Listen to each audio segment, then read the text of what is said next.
Okay, try to imagine this for a second. A world with no copy and paste, no backspace key. A world where every single idea, every single character on a page had to be literally carved out of a solid block of wood. Today, we're going to jump back in time to explore the era of immovable type, and you'll see why understanding it is so crucial for how we think about our own digital world.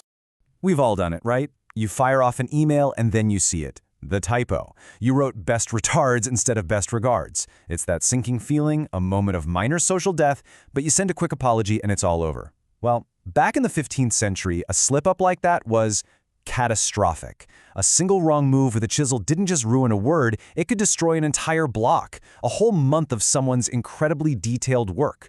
The stakes were just on a completely different level. So, just think about that. What if you couldn't fix it? What if every single word you put down was absolutely permanent, locked in place forever with zero chance for an edit? That's the mindset we need to get into to really wrap our heads around the challenge of the woodblock era. And that brings us right to our first section, the agony of the block. We're going to really dig into the human struggle and the immense pressure that came with a technology where every single mark was absolutely final. Now, to understand that pressure, you have to get this one core philosophy that governed everything. It was simple and it was brutal. The page is the block. They were one and the same.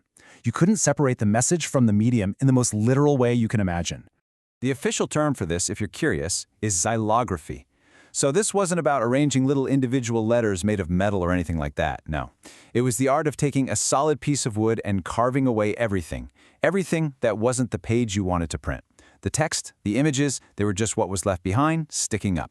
And the process itself, it was just unbelievably painstaking. First, a master calligrapher would have to write everything out perfectly on super thin paper. Then you'd glue that paper face down onto the woodblock. After that, a carver, someone with the patience of a saint, would meticulously, chip by chip, cut away all the blank space. And only then, finally, could you ink what was left and press it onto paper to make a single page. Now imagine doing that 300 times for a 300-page book. So you see, you weren't really writing in the way we think of it. You weren't adding ink to a page. You were removing wood from a block. It's a completely different way of thinking.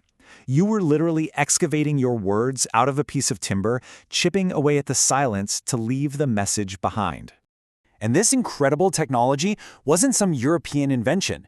It actually started way back in 7th century Tang Dynasty China. By the 9th century, it was producing absolute masterpieces like the Diamond Sutra. It didn't even trickle into Europe until much, much later, around the 14th century. And when it finally got there, what do you think they used it for first? Not for Bibles, not for philosophy, for playing cards and little pictures of saints. It's this brilliant example of how new technology so often gets used for entertainment and simple, popular stuff first. This was, for all intents and purposes, the memes and trading cards of its day. But for all its amazing artistry, woodblock printing had a massive, fundamental flaw. Let's call it the immovable problem, and it had some really brutal consequences for how knowledge could spread. The issues were just huge. It created this intense labor bottleneck, which meant books were incredibly rare and crazy expensive. They were luxury items for the super wealthy. And because of that, knowledge itself was kind of static, locked away from almost everyone.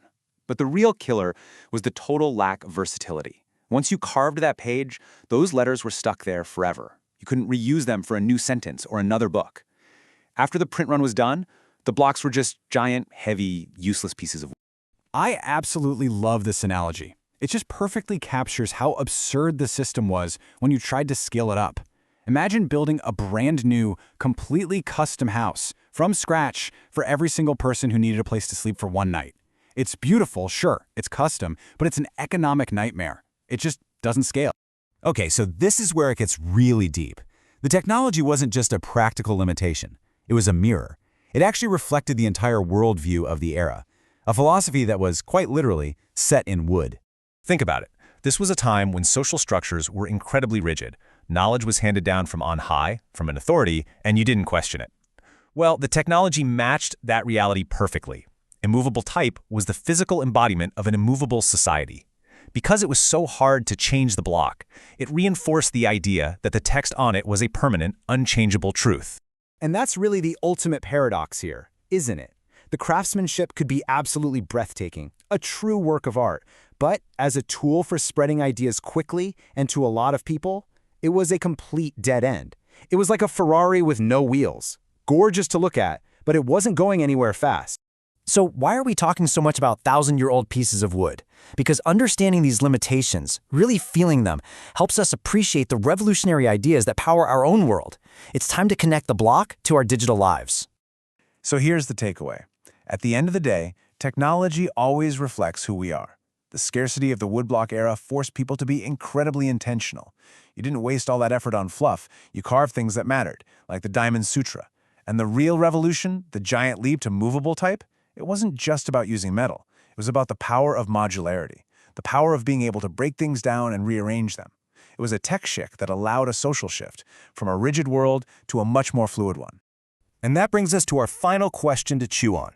The Great Leap Forward was all about making ideas movable, about realizing the incredible power of rearranging the pieces. So as we look at our world today, at our own technology, our society, our ideas, what are the immovable blocks we're still dealing with? And what crucial pieces are we only just now learning how to rearrange?